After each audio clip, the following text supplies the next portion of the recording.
നമ്മളിനി പ്രീമിയർ ലീഗിൽ നിന്ന് ലാലീഗയിലേക്ക് വരികയാണെങ്കിൽ ലാലീഗയിലും ടൈറ്റിൽ റേസ് ഒന്നും പറയാനാകാത്ത സ്ഥിതിയാണ്. ബാഴ്സലോണ തുടക്കത്തിൽ ഇതിന് ശേഷം നേരെ അടിച്ചിട്ടുണ്ട്, പക്ഷേ റയലും ഏത് സമയം വരാമെന്നുള്ള സ്ഥിതിയാണ്. പക്ഷേ നമ്മൾ ഈ ലാലീഗയുടെ മൊത്തത്തിൽ നോക്കുമ്പോൾ ഒരു പ്രീമിയർ ലീഗിനോട് കോമ്പറ്റ് ചെയ്യാൻ പറ്റാത്ത ലീഗായിട്ട് ലാലീഗ മാറിയിട്ടുണ്ടോ? അത് റവന്യൂവിൻ്റെ കാര്യത്തിലായാലും പിന്നെ ടെലികാസ്റ്റിൻ്റെ കാര്യത്തിലായാലും കളിയുടെ ക്വാളിറ്റിയിൽ പോലും ലാലീഗ ഭയങ്കരമായി പിന്തള്ളപ്പെടുമോ? എന്താണ് സാധനം? ഈ ചർച്ചയുടെ രണ്ട് വശമുണ്ട്. ഒന്ന്, ഇപ്പം ഇംഗ്ലണ്ട് നോക്കിയിട്ട് നമുക്ക് പറയാം, ഇപ്പോൾ കഴിഞ്ഞ 8 സീസണിൽ ലിവർപൂളും സിറ്റിയും മാത്രമേ ജയിച്ചിട്ടുള്ളൂ.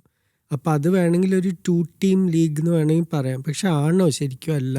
എന്താ വെച്ചാൽ ആർസണൽ പലപ്പോഴും ടൈറ്റിലിന് അടുത്തെത്തിയിട്ടുണ്ട്. 2-3 തവണ മാഞ്ചസ്റ്റർ യുണൈറ്റഡ് ആദ്യത്തെ 3 പൊസിഷനിലെത്തി. ഹാരി കെയ്ൻ പോണവരെ സ്പേഴ്സ് ഒരു ടോപ്പ് ടീമായിരുന്നു. അപ്പം അങ്ങനെ ഇപ്പം ആസ്റ്റൺ വില്ല കഴിഞ്ഞ 2 സീസണിൽ ഇപ്പം ആ കാസ്റ്റ് ഇങ്ങനെ മാറിക്കൊണ്ടിരിക്കും. ഈ സീസൺ തന്നെ ഇപ്പോൾ സണ്ടർലൻഡ്, ബ്രെൻഫോർഡ്, ബോൺമത്ത് ആദ്യത്തെ ഒരു 10 കളിയിൽ ഇവരൊക്കെ ഉഗ്രനായി കളിച്ചിട്ടുണ്ട്. അപ്പോൾ കുറേ നല്ല ടീംസ് ഉള്ളപ്പോൾ ആൾക്കാർക്ക് കളി കാണാനൊരു ആവേശം. ലീഡ്സ് യുണൈറ്റഡ് ഇപ്പോൾ അടുപ്പിച്ച് 2 കളിയിൽ ചെൽസിയെ തോൽപ്പിച്ചു, ലിവർപൂളിനെ സമനിലയിൽ പിടിച്ചു. ഇപ്പം ഈ വീക്കെൻഡ് മാഞ്ചസ്റ്റർ യുണൈറ്റഡ് ആയിട്ട് ഡ്രോ. അപ്പം ഈ ടീമുകളൊന്നും തോൽക്കാതിരിക്കാൻ വേണ്ടിയിട്ടല്ല സ്റ്റേഡിയത്തിൽ വരുന്നത്. ഞങ്ങളുടെ കാണികളുടെ മുമ്പിലെങ്കിലും ഞങ്ങൾ ജയിക്കാൻ വേണ്ടിയിട്ടേ കളിക്കുള്ളൂ. അത് ഏത് ടീമായാലും. അതിപ്പോൾ ലാസ്റ്റായ വുൾഫ്സ് വരെ ഇപ്പോൾ 3-0 ഒരു കളി ജയിച്ചു. അപ്പോൾ ആ ഒരു വ്യത്യാസമുണ്ട്. ഇപ്പോൾ ലാലീഗയിൽ പറ്റിയിട്ടുള്ള എന്താന്ന് പറഞ്ഞാൽ ഈ സെൻട്രൽ റവന്യൂ ഷെയറിങ് മോഡലില്ല. EPL 50% തുല്യമായിട്ടാണ് വീതിക്കേണ്ടത്. ബാക്കി നിങ്ങൾ ടേബിളിൽ എവിടെ ഫിനിഷ് ചെയ്യണമെന്നനുസരിച്ച്, പിന്നെ കുറച്ച് വ്യത്യാസം നിങ്ങൾ എത്ര തവണ TV-യിൽ വന്നു എന്നനുസരിച്ച്. പക്ഷെ അത് വളരെ നേരിയ വ്യത്യാസമാണ്. അത് കാരണമാണ് ഇപ്പോൾ ഒരു ബ്രൈറ്റണോ ഫുള്ളമിനോ ബോക്ക ജൂനിയേഴ്സിൻ്റെ വരുമാനമുള്ളത്. ബോക്ക ജൂനിയേഴ്സ് എവിടെ, ബ്രൈറ്റൺ എവിടെ, പക്ഷെ വരുമാനം ഒന്നാണ്. സ്പെയിനിൽ അതല്ല. സ്പെയിനിൽ ബാഴ്സലോണയും റയലും പൈസ മുഴുവൻ തട്ടിയെടുക്കുമ്പോൾ അവർ മറക്കേണ്ടത് എന്താ, ബാക്കിയുള്ളവർ താഴെ പോകുമ്പോൾ ലീഗ് കാണാൻ ആർക്കും താല്പര്യമില്ല. ആകെ ഇപ്പോൾ പലരോടും ചോദിച്ചു കഴിഞ്ഞാൽ അവർ ആകെ സ്പെയിനിൽ കാണുന്ന 3 കളികളേ ഉള്ളൂ. ഒന്ന് എൽ ക്ലാസിക്കോ, പിന്നെ Barcelona Atletico, real Madrid derby. നമ്മൾ ഈ ബാഴ്സലോണയിലേക്ക് വന്നു കഴിഞ്ഞാൽ, ബാഴ്സലോണ നമുക്കറിയാം പോയ കുറേ സീസണായിട്ട് ഈ ക്രൈസിസിൻ്റെ പേരിലാണ് വാർത്തയിൽ നിറയെ. എന്താണ് അവിടുത്തെ ഒരു കറണ്ട് സിറ്റുവേഷൻ? എന്താണ്? പുതിയ സ്റ്റേഡിയം തുടങ്ങുന്നു, പുതിയ ട്രാൻസ്ഫറുകൾക്ക് ശ്രമിച്ചുകൊണ്ടിരിക്കുകയാണ്. എന്താണ് പുതിയ സ്റ്റേഡിയം കാരണം കുറച്ചും കൂടി പൈസ കിട്ടും. പക്ഷേ കഴിഞ്ഞ 10 കൊല്ലമായി വന്നിട്ടുള്ള പ്രശ്നങ്ങൾ പെട്ടെന്നൊന്നും മാറാൻ പോകുന്നില്ല. ഇപ്പോൾ ഭാവി മോർഗേജ് ചെയ്തിട്ടാണ് കുറേ പൈസ കിട്ടിയിട്ടുള്ളത്. ഇപ്പോൾ ഭാവിയിൽ കിട്ടാൻ പോകുന്ന സ്പോൺസർഷിപ്പ്, ഹോസ്പിറ്റാലിറ്റി ബോക്സിൻ്റെ സെയിൽസ്, ഇതൊക്കെ വെച്ചിട്ടാണ് പല സൈനിങ്സും നടത്തിയിട്ടുള്ളത്. ഇതിൻ്റെ ഒക്കെ റൂട്ട് ശരിക്കും PSG ആണ്. PSG നെയ്മറിന് കൊടുത്ത പൈസ, അത് കഴിഞ്ഞ് എംബാപ്പയ്ക്ക് കൊടുത്ത പൈസ, അതും ഇവർക്ക് മെസ്സിക്ക് കൊടുക്കേണ്ടി വന്നു. അത് കൂടാതെ 3 വൻ ബ്ലണ്ടറായിരുന്നു. ആ സമയത്ത് ആർക്കും ബ്ലണ്ടറാണെന്ന് തോന്നിയില്ല. കുട്ടീഞ്ഞോ, ഗ്രീസ്മാൻ, ഡെംബെലെ, ഇവർ 3 പേര് കാരണം പലതും ആയിരിക്കും. പക്ഷെ 3 പേരും അവിടെ ഫ്ലോപ്പായി. 3 പേരും മികച്ച കളിക്കാരാണ്, പക്ഷെ അവിടെ ഫ്ലോപ്പായിപ്പോയി. അവർക്ക് 3 പേർക്കും കൂടി ഏകദേശം 45 കോടി യൂറോ ചിലവാക്കി. പിന്നെ മെസ്സിയുടെ ശമ്പളം അതിൻ്റെ നെയ്മറിന് അവിടെ കിട്ടണമെന്നും അത്ര തന്നെ കൊടുക്കണം, അല്ലെങ്കിൽ എംബാപ്പയ്ക്ക് കിട്ടണം അത്ര തന്നെ കൊടുക്കണം. ഇവരൊന്നും ബാഴ്സലോണയ്ക്ക് ഖത്തറിന് പൈസ ഇല്ല. അപ്പം ഇത് കാരണം നഷ്ടം, ഈ കടം കൂടി മാനേജ് ചെയ്യാൻ പറ്റാത്തൊരു ലെവലായത്. നമ്മൾ ബാഴ്സലോണയുടെ ഒരു പ്ലേയിങ് സ്റ്റൈലിലേക്ക് വന്നു കഴിഞ്ഞാൽ അവിടെ ഡിഫൻസിൽ ഒരുപാട് പ്രശ്നങ്ങളുണ്ട്. ഇപ്പോൾ ക്രിസ്ത്യൻസന് പരിക്കാണ്, പുതിയ ഡിഫൻഡേഴ്സിനെ നോക്കുന്നുണ്ട്. മുന്നേറ്റ നിരയിൽ ലെവൻഡോസ്കിയെ മാറ്റാൻ സമയമായി. ഇതൊക്കെ അവരെങ്ങനെ മാനേജ് ചെയ്യുന്നതാണ് തോന്നുന്നത്?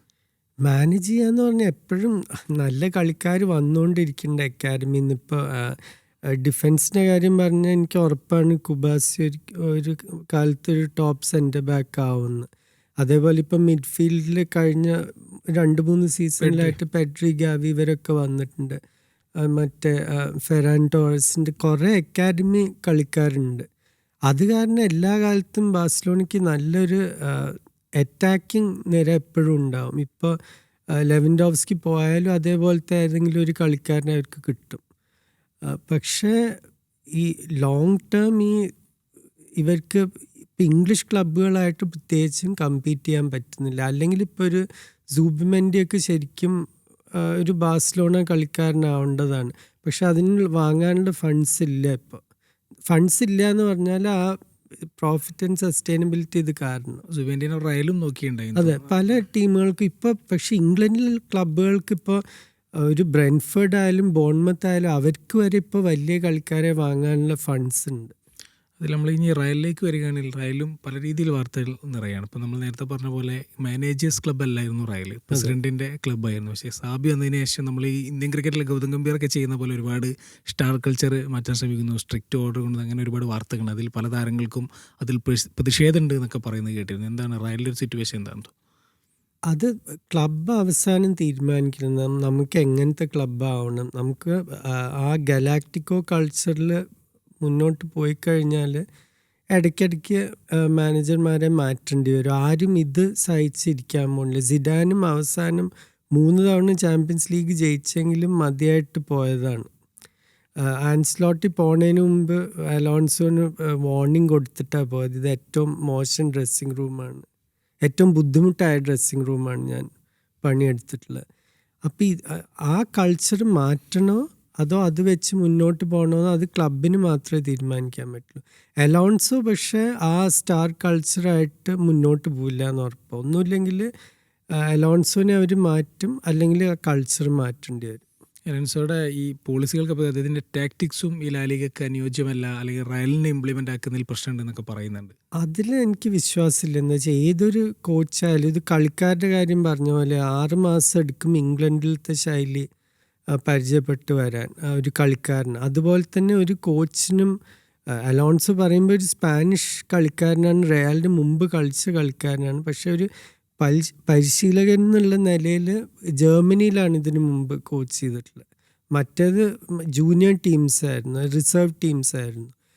അപ്പോൾ അതൊരു വലിയൊരു ചാട്ടം തന്നെയാണ് ലെവർക്യൂസൻ നിന്ന് മെഡ്രിഡിലേക്ക്. പിന്നെ ഈ ഈഗോസൊക്കെ മാനേജ് ചെയ്യുക, പുതിയ കളിക്കാർ, ഇപ്പോൾ ഡീൻ ഹോയ്സൺ, അലക്സാണ്ടർ ആർണോൾഡ്, ഇവർക്ക് ഇടയ്ക്കിടയ്ക്ക് പരിക്കായിട്ട് പുറത്തിരിക്കേണ്ടി വന്നിട്ടുണ്ട്. കരേറസ്, പിന്നെ വേറെ ബിഗ് വലിയൊരു സൈനിങ് പെട്ടെന്ന് പേര് ട്രെൻഡ് അലക്സാണ്ടർ. അതെ. അപ്പം പുതിയ മാസ്റ്റൻറ്റോണും പരിക്കായിട്ട് കുറേ മാച്ച് മിസ് ചെയ്തു. പുതിയ സൈനിങ് സാബിന് ആഗ്രഹം പറഞ്ഞു. എനിക്ക് തോന്നുന്നു റയൽ കുറച്ചുകൂടി സമ്മറിന് വേണ്ടി വെയിറ്റ് ചെയ്യാണെന്ന് തോന്നുന്നു. അല്ല, റയൽ എപ്പോഴും ബാക്കിയുള്ളവരെ പോലെ 2 കോടി കൊടുത്ത് 5-6 കളിക്കാരൊന്നും വാങ്ങുന്ന ഒരു ക്ലബ്ബല്ല. പണ്ട് തന്നെ 10-12 കോടി കൊടുത്തിട്ട് ഏറ്റവും നല്ല കളിക്കാരൻ. അതിപ്പോൾ പലപ്പോഴും അത് ക്ലിക്കായിട്ടുണ്ട്. ഇപ്പോൾ സിഡാനൊക്കെ വൻ സക്സസ് ആയിരുന്നു, ബെക്കം ഒക്കെ സ്റ്റാറായി മാറി. ഈഡൻ ഹസാർഡ് അങ്ങനെ ക്ലിക്ക് ചെയ്തില്ല. മോഡ്രിച്ച്, ക്രൂസ്, ഇവരൊക്കെ ഒരു തലമുറ തന്നെ ഡിഫൈൻ ചെയ്ത കളിക്കാരാണ്. അപ്പോൾ അതാണ് അടുത്ത ടാർഗറ്റ്. എൻ്റെ അഭിപ്രായത്തിൽ അതാണ്. ഇപ്പോൾ ശരിക്കും എന്താണ് റയലിന് ഇല്ലാത്തത്? ഒരു ഡെക്കേഡ് മുഴുവൻ മോഡ്രിച്ചും ക്രൂസും കംപ്ലീറ്റ് കൺട്രോൾ തന്നിരുന്ന ഒരു മിഡ്ഫീൽഡായിരുന്നു. ഇപ്പോൾ 2 6 വെച്ച് കളിക്കുമ്പോൾ കാമവിംഗയും ചുവമനിയും ഏകദേശം സിമിലർ ആയിട്ടുള്ള കളിക്കാരാണ്. അപ്പോൾ ആ ക്രിയേറ്റീവ് ഇത് അത്ര കിട്ടുന്നില്ല. പിന്നെ വാൽവേർഡെ എൻ്റെ അഭിപ്രായത്തിൽ റൈറ്റ് ബാക്കിൽ വേസ്റ്റഡ് ആണ്. അത്രയും ഒരു ഓൾ ആക്ഷൻ ഒരു കളിക്കാരൻ മിഡ്ഫീൽഡിലാണ് കളിക്കേണ്ടത് ശരിക്കും. അതിൽ നമ്മൾ മറ്റൊരു വിവാദം കേൾക്കുന്നത് നെഗ്രേറ കേസാണ്. പറയൽ വയസ്സക്കെതിരെ നെഗ്രേറ കേസ് കംപ്ലൈൻറ്റ് കൊടുക്കുന്നതെന്ന് തോന്നുന്നു. സാറിന് എന്തെങ്കിലും അതിൽ കമൻറ്റ് പറയാനാണ്? അതൊക്കെ ഇങ്ങനെ ഇടയ്ക്ക് ഓരോന്ന് നമ്മൾ ലാലിഗിൽ പറയാനുള്ള ടീം അത്ലറ്റിക്കോ മാഡ്രിഡാണ്. അത്ലറ്റിക്കോ മാഡ്രിഡ് പറഞ്ഞ പോലെ എന്നും 3-ാം സ്ഥാനത്തുണ്ടാകുന്ന ടീമാണ്. ഇടയ്ക്ക് 1-2 സീസൺ വിജയിച്ചിട്ടുണ്ട്. പക്ഷേ അവിടെ ഈ ഡിയോഗോ സിമോണി എന്ന് പറയുന്ന ആൾ ഒരു 15 കാലമായിട്ട് കോച്ചാണ്. എനിക്ക് തോന്നുന്നു ഏറ്റവും കൂടുതൽ റെമ്യൂണറേഷൻ വാങ്ങുന്ന കോച്ചും അദ്ദേഹമാണ്. എന്തുകൊണ്ടായിരിക്കും അങ്ങനെ സിമിയോണിൽ അന്ധമായൊരു വിശ്വാസം അവർക്ക്? അവരാ മാറ്റം കണ്ടിട്ടുണ്ട്. സിമിയോണി വരുന്നതിന് മുമ്പ് കുറേ കാലമായിട്ട് 96 അവർ ഡബിൾ ജയിച്ചതാണ്, മറ്റേ കീക്കോൻ്റെ ടീം. പക്ഷെ അത് കഴിഞ്ഞിട്ടൊരു 15 കൊല്ലം പറയുമ്പോൾ ആ സമയത്ത് സിമിയോണിയെ പോലത്തെ കളിക്കാർ, ഫെർണാൻഡോ ടോറസ്, ഇവരൊക്കെ ഉണ്ടായിരുന്നു. എന്നിട്ട് കൂടി അവർ ഒരിക്കലും അങ്ങനെ ടൈറ്റിലിൻ്റെ അടുത്തെത്തിയില്ല. റെലിഗേഷൻ വരെ അനുഭവിച്ച ക്ലബ്ബ് ആ സമയത്ത്. സിമിയോണി വന്നതോടുകൂടി ആകപ്പാട് മാറി. ഒരു കപ്പ് ജയിച്ചു, അത് കഴിഞ്ഞ് ചാമ്പ്യൻസ് ലീഗ് ഫൈനലെത്തി, ലീഗ് ജയിച്ചു. പിന്നെ എല്ലാ സീസണും ആദ്യത്തെ 3 അല്ലെങ്കിൽ 4 പൊസിഷനിലുണ്ടാവും. പിന്നെ ശൈലി മാറ്റാൻ പറ്റിയിട്ടുണ്ട്. ആദ്യകാലത്ത് വളരെ ഗോർഡൻ മിറാൻ്റെ ഒരു ഡിഫെൻസീവ് ഇത് സ്ട്രക്ചറിൻ്റെ ബേസിസിലായിരുന്നു. പിന്നെ കൗണ്ടർ അറ്റാക്കിൽ ഗ്രീസ്മൻ, ഡിയേഗോ കോസ്റ്റ അവർ വെച്ച് ഗോൾ അടിക്കുക. ഇപ്പം കുറേയും കൂടി ഒരു എക്സ്പാൻസീവ് ആയിട്ടുള്ളൊരു കളിയാണ് അവർ കളിക്കുന്നത്. അപ്പം അങ്ങനെ കാലത്തിന് ഒത്ത് മാറാനും പറ്റിയിട്ടുണ്ട് സിമയോണിക്ക്. ലാലിഗൻ്റെ ഒരു പ്രഡിക്ഷൻ അല്ലെങ്കിൽ എന്താണ് സാറിന് എന്താണ് തോന്നുന്നത്?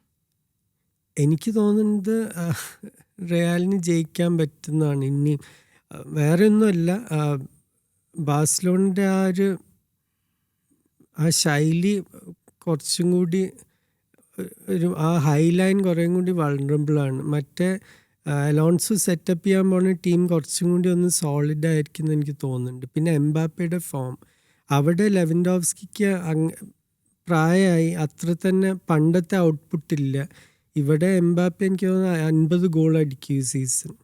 അപ്പോൾ ആ ഒരു വ്യത്യാസം ചിലപ്പോൾ വളരെ ടൈറ്റായിരിക്കും. തീർച്ചയായിട്ടും നമുക്ക് കൂടുതൽ വിശേഷങ്ങളുമായി മറ്റൊരിക്കലിരിക്കാം.